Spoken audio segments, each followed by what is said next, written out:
ada kredit card, sama ada Visa atau Master, tak kira lah.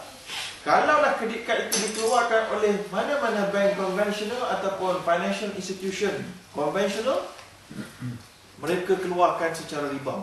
Dan semalam kita dah terang agak quite detail semalam, bagaimana kredit card ni adalah satu kad yang sangat evil. Bukti dia yang pertama, dia memberikan kita kredit limit yang kita tak ada duit sebanyak itu setiap bulan. Biasanya, in average, majority orang yang pegang kredit card, dia punya monthly income dia lower than apa yang kredit limit dia. Kalau contohnya kalau di Malaysia gaji dia 5,000, dia punya kredit limit dia adalah mungkin 15,000. Betul tak? Ini membuktikan kredit card ni adalah bisnes yang memanipulasikan manusia punya nafsu suka belanja tanpa had.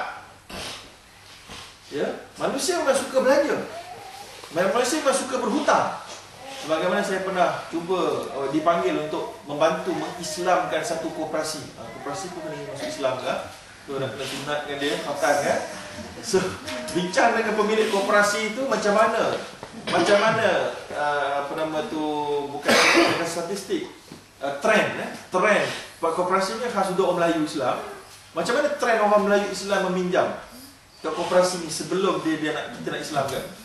Dia kata, oh dahsyat orang Melayu kita ni, kata ugusunnya pegawai kerajaan. Dia kata, sorry, sebab dia banyak pegawai kerajaan pergi ke dia, koperasi ni.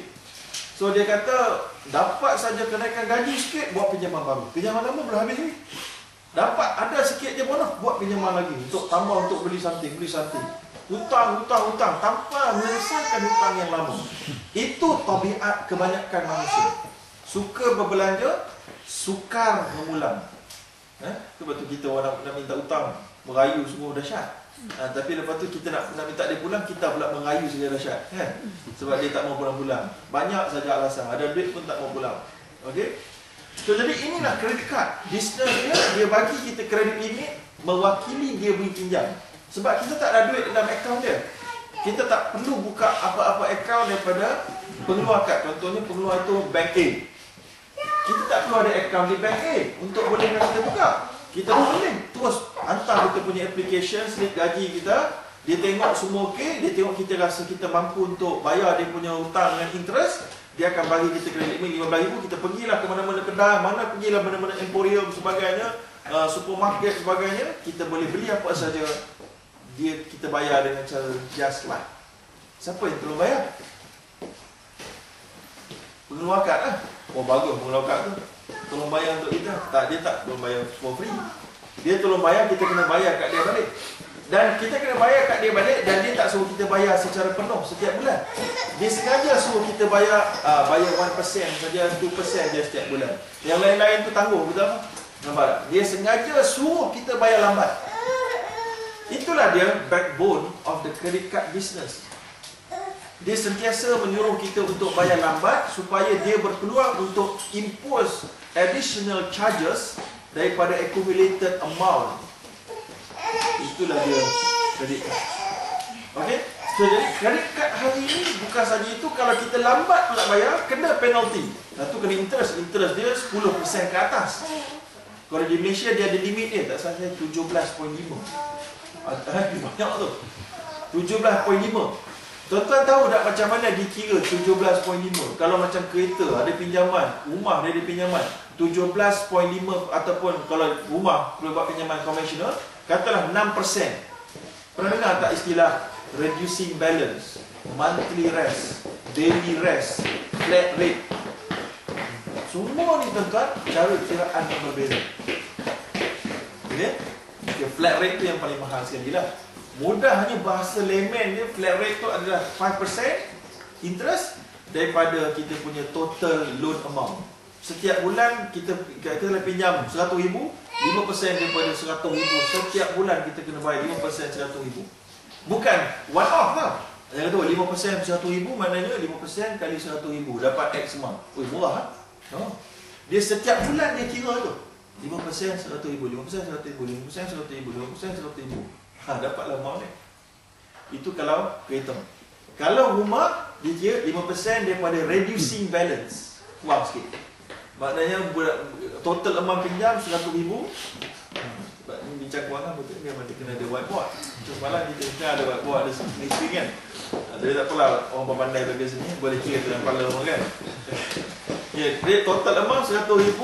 Bulan pertama kita bayar, jadi dah tinggal 99,200. Maka bulan kedua kita kena bayar 6% daripada 99,200. Lepas tu turun lagi gitu. Okay? So, jadi itu adalah kiraan dia. Jadi kita nak baca itu riba lah tu. Riba. So macam mana Islamic Bank buat? Itu panjang ceritanya lah, dan memang sangat-sangat perlukan whiteboard dan perlukan projector lah sebenarnya, ya, untuk memudahkan pembicaraan dan perbincangan. Tapi kita nak sebutkan itu dah kita nak kenal pasti riba dulu. Itu riba. Jadi kredit kad ni pun sama juga. Kita kena bayar tadi memang nampak one off. Ya, one off. Tapi kalau kita gagal bayar pada on time, kita kena penalty. Penalty dia dahsyat. Penalty dia dahsyat, dan compounding sebagaimana kita discuss malam. Compounding dia punya X amount, katalah penalty dia 3% daripada jumlah kita tak bayar, jumlah kita punya pinjaman yang belum berbayar ke tunggak tu 20,000. 3% daripada 20,000 dapat X amount. X tu akan masuk dalam 20,000 tu. Jadi pokok dia bukan 20,000 lagi lah. Jadi 20,000 campur X. So 3% kita bukan 3% per 20,000 dia. 3% daripada 20,000 campur X. Jadi makin besar, makin besar, makin besar. So, in short, kita nak sebut credit card adalah riba. Dan ada soalan bertulis dekat dalam ni. Dia katakan macam mana kalau kita bayar full on time sebelum kena interest apa-apa lagi. Bayar full. Maka OIC International Fee Academy discuss, dia keputusan terakhir kata tetap haram. Sebab bila kita sekali guna, kita akan beri commission kepada company. Kita sekali guna, seller tu akan berikan commission 1-3% kepada pengeluar kad. Bermakna kita membantu mengukuhkan bisnes cekik darah orang. Sebenarnya kredit kad ni macam malum lah, lebih kurang. Betul. Kalau kat Amerika macam malum dulu.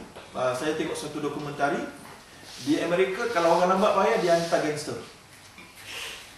Itu di Amerika. Dia hantar gangster, dia ugut-ugut, dia cakap kasar dekat dalam telefon. Dan kalau masa degil lagi, dia ugut akan apa-apakan anak isteri. Ya. Lepas tu adalah investigation, pergi serbu tempat ni.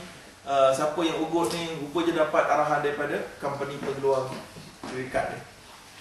Okay. So, jadi memang alung betul lah dekat kalau kat US ni. Kalau kat Malaysia dia mungkin tengok keadaan, mungkin tak sampai gangster lagi. Tapi ada juga yang pakai gangster lah. Ada bank yang pakai gangster tapi dia tak ngaku lah. Okay. Dia unofficial. Baik. Itu adalah kredit kad. Yang ketiga, pertama kereta, kedua rumah, ketiga kredit kad. So sekarang ni adakah Islam suruh kita bawa cash? No. Tak boleh bawa cash. So alternatively kita nak bawa apa? Kita bawa debit card. Ya, ada soalan kat sini tentang debit card. So debit card ni adalah duit kita pakai duit dia yang kita ada dalam akaun. Senang. Macam kalau kat Malaysia, kalau tuan-tuan ada ATM Maybank card, ya, ATM card tu dia adalah credit card. Dia ada debit card. Duit kita dalam tu kita pakai duit itu. So kita bayar slide, kita ambil, dia pun sedut daripada duit kita. Itu saja. Jadi itu adalah tak ada riba dan itu adalah permissible dalam Islam. So sekarang ni kalau dekat Sweden kita mungkin ada masalah sikit sebab tak ada langsung bank Islam dan tak ada langsung akaun Islam. Sebab untuk menjadikan debit card itu adalah Islam ataupun menepati halal, hukum halal, akaun tu sendiri mestilah halal. Maksud saya gini, bila kita ada duit, kita simpan dalam bank. Ini akan jadi riba pula, terbalik pula. Sebab bank ni, orang kata bank ni kaya. Tak, bank ni kaya sebab kita punya duit tu sebenarnya. Orang kata bank beri pinjam duit pada kita. In actual fact, we also provide cash, provide fund to the bank. Yeah? So bank is borrowing money from us actually. In return, the bank will give us what we call as interest. To appreciate our money and our fund which is given to the bank. Faham So, jadi our deposit bila kita bagi pada bank, at the end of the month, bank will credit some 2 or 3% 1% of interest to say that I thank you for your money. So itu adalah riba. Sebab kalau tadi bank bagi pinjam pada kita untuk beli kereta, kali ini kita bagi pinjam dekat bank untuk bank bagi pinjam dekat orang lain. So itu juga adalah non-permissible dari sudut Islam, dan itulah juga fatwa international syariah scholars all over the world. Okay, so haram lagi. So apa cerita ni? So macam mana nak buat? Kena simpan dalam mana-mana akaun yang Islamic. Kalau di Malaysia memang kita ada alternative, plenty of alternatives in Malaysia.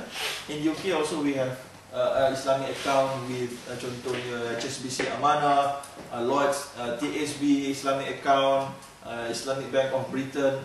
Mungkin I don't know, Sweden mungkin belum ada lah. Tapi itu dia punya challenges. HSBC ada tak kat Sweden? Tak ada pun. Tak ada. Tak masuk Tak ada. Sampai HSBC sini. Syariah. Nak masuk lah. Tak boleh masuk. Boleh tak boleh masuk? Dia jaga industri. Dia ada dia punya. Standard Chartered pun tak ada. Tak ada. Dia nak fokus. Dia tak ada buat bisnes lah. So practically bank kat Singapura ni, David ni semua dia orang punya. SCB, dia bank. Novia, semua dia orang punya bank. So dia ada bank macam Chartered ataupun CBF juga estate agent lah. Okay. So jadi tak apa, kita beritahu disiplin dulu, kita beritahu polisi dan dia punya rules dulu. Lepas tu dia punya practicalnya kita kena bincang later on. Okay. So tak maknanya pemberi dan penerima sama je. Correct. Sebab Prophet said al-akhir wal mu'ti sawa. Pemberi dan penerima adalah sama. Sebiji macam hadis tadi. Ya, sebab tu Nabi juga sebut la'ana Rasulullah SAW akilu riba wa mukilahu wa syahidahi wa katibahu. 4 hadis sahih. Nabi kata dilaknati oleh aku, oleh Rasulullah, pemberi riba, bukan pemakan riba, pemberi makan riba, jadi saksi dan juga penulis. Sebab tu lawyers involved. Okay, involved. Alright. So jadi saksi macam mana? Contohnya ada adik-beradik kita nak buat pinjaman kereta secara riba dekat bank konvensional. Minta kita jadi penjamin. Oh, terlibat kamu? Terlibat? Sebab kamu jamin dia? Jamin bagi sign dia Ustaz. Tak apa, sign pun dapat dosa tu.